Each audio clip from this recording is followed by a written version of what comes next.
अगर हमारे मन में लालच होता, लालू जी के मन में लालच होता, तो हम लोग नहीं भाजपा से मिल गए होते, आज हम बिहार के मुख्यमंत्री नहीं होते।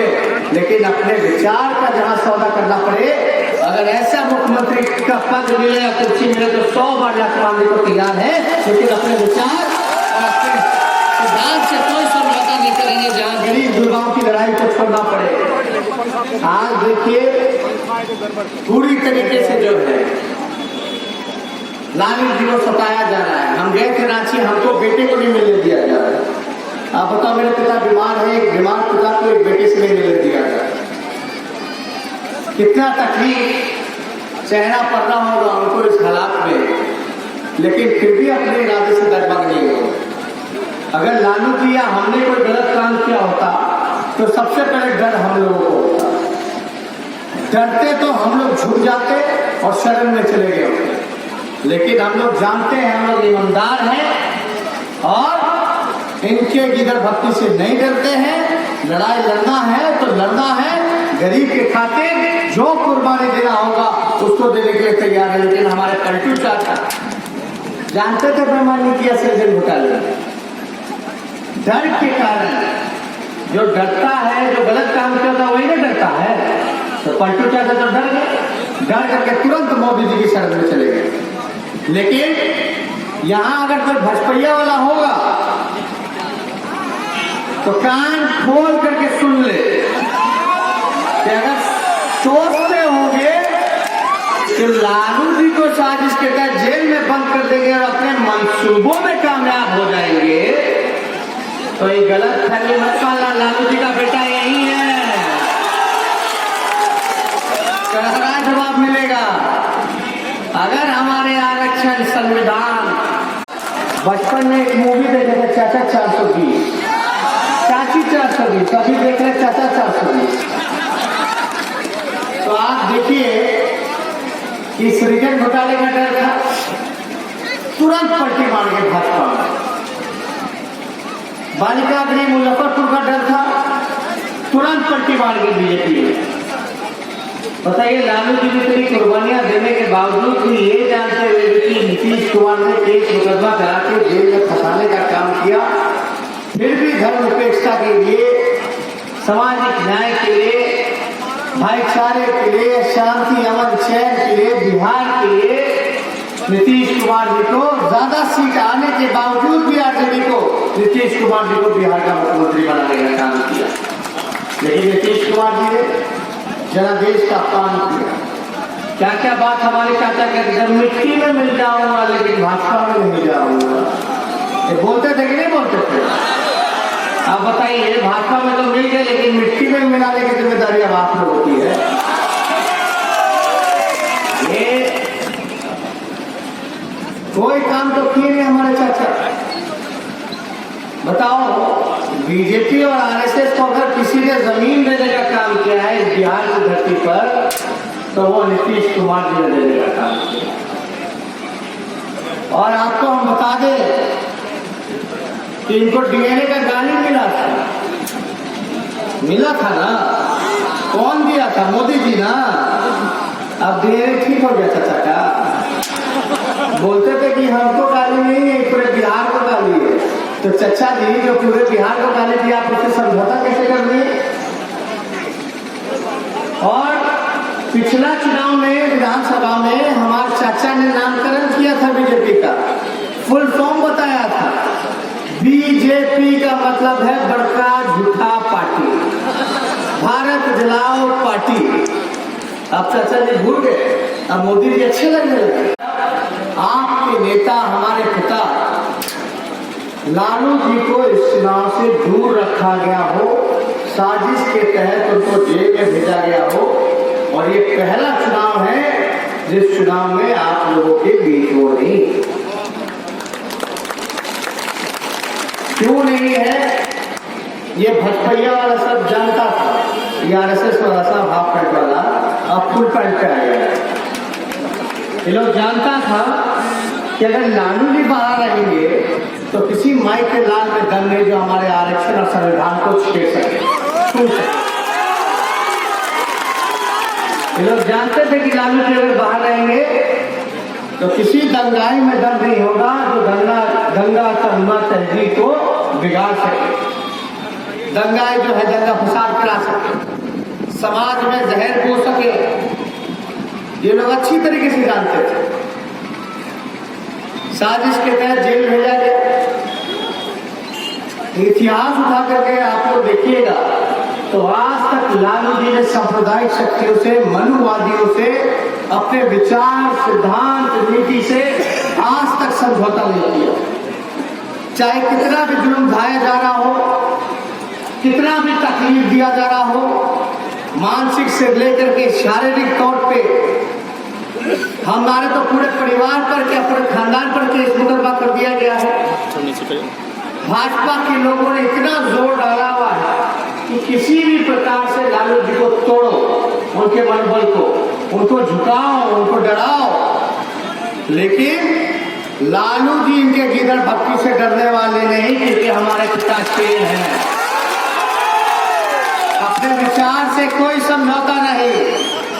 इस सांप्रदायिक शक्ति, मनुवादी लोग चाहे जो जुल्म ढाना हो ढाले, लेकिन लालू जी अपने इरादे से, अपने विचार से, आप लोग गरीब गुरबाओं की लड़ाई से को लड़ने का काम करेंगे, उससे कोई समझौता नहीं करेंगे।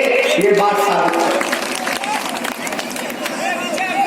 है। एगो पलटू चाचा है हमारे, उनको ना विचार है, ना सिद्धांत है, ना नीति है। उनको केवल अपने कुर्सी से प्यार है। बहुत कुछ इसलिए नहीं बोल पाते हैं क्योंकि आचार संहिता लागू है, लेकिन कान खोल करके सुन ले। कहीं इधर उधर कुछ किया तो अंजाम जो है बुरा होगा। इसमें कोई समझौता नहीं। इसलिए लोग मोदी जी का नारा लगाता था, हर हर मोदी, घर घर मोदी, अच्छे दिन आएंगे, 15-15 लाख रुपए हर एक खाता में मिलेंगे, हर नौजवानों को 2 करोड़ रोजगार मिलेगा, स्मार्ट सिटीज बनाएंगे, अच्छे दिन आएंगे, क्या क्या new India, make in India, क्या क्या नहीं कहा था इन्होंने, क्या क्या काम करेंगे। हम लोग उस समय भी कहते थे हर हर मोदी, घर घर मोदी नहीं, ये बड़बड़ मोदी और गड़बड़ मोदी है। कथनी या करनी में भारी अंतर है। अब आप बताओ, कथनी में विश्वास करना चाहिए, करनी में विश्वास करना। अरे गवाज नहीं है, सुनाई नहीं दे रहा, करनी है ना। मोदी जी का कथनी है कि करनी है? खाली कथनी है ना, है जुमलेबाजी करना।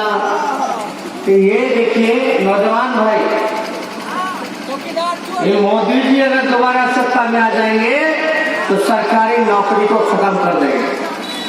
सरकारी नौकरी को खत्म करके प्राइवेट के हाथों में दे देंगे। और सरकारी नौकरी जो गरीब पिछड़ों को, दलितों को जो मिला करता था, समझो वो आरक्षण ही में रहेगा, तो आपको प्राइवेट में कौन पूछे।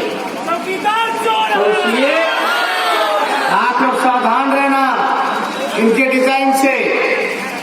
ये भले ही मोदी जी पिछला चुनाव में क्या थे, चाय बेचने वाले, है ना, कोई देखा है चाय बेचने फोटो? लेकिन हम तो मोदी जी का बचपन का फोटो देखते हैं, अमेरिका घूमते हुए जवानी का फोटो देखे हैं, आरएसएस में परेड करते हुए फोटो देखे हैं, लेकिन चाय ढूंढते हुए वाला, बेचते हुए वाला फोटो हम ढूंढते रह गए, लेकिन मिल भी नहीं, क्योंकि बेचते ही नहीं थे। वो व्यक्ति तो मार्केटिंग, मोदी जी तो झूठ बोलने का फैक्ट्री ना है, मैन्युफैक्चरर भी है, होलसेलर भी है, रिटेलर भी है। बनावटी, मिलावटी और दिखावटी, यही उनकी राजनीति है। तो आप देखिए, इनसे सावधान रहने की जरूरत है। अभी पलटू चाचा वगैरह सब लोग मिल गया है।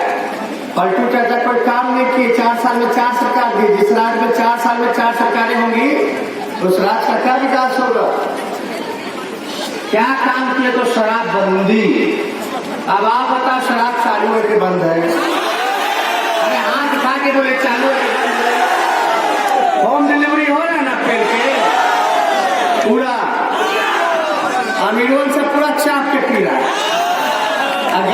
गरीब हमारा जब तार के पेड़ पे चढ़ जाता है, महुआ चुभने लगता है तो उसको पकड़ के जेल भेजता है। 200 रुपया के बोतल 1500 रुपये में, है ना। अब 1300 रुपया कहाँ गया भैया? ये चचा जी के जेब में जा रहा है। ये माफियाओं से सकेगी। नशा मुक्ति के लिए शराबबंदी नहीं की गई है। ये चाचा हमारे इंजीनियर ना है, इंजीनियरिंग का डिग्री है, इंजीनियरिंग दिमाग इसी में लगाए हुए हैं। तो ये बात को समझिए। एगो बालू बंदी करा दी। अब बताओ बालू महंगा है कि सस्ता है? 3 गुना 4 गुना महंगा हुआ कि नहीं हुआ?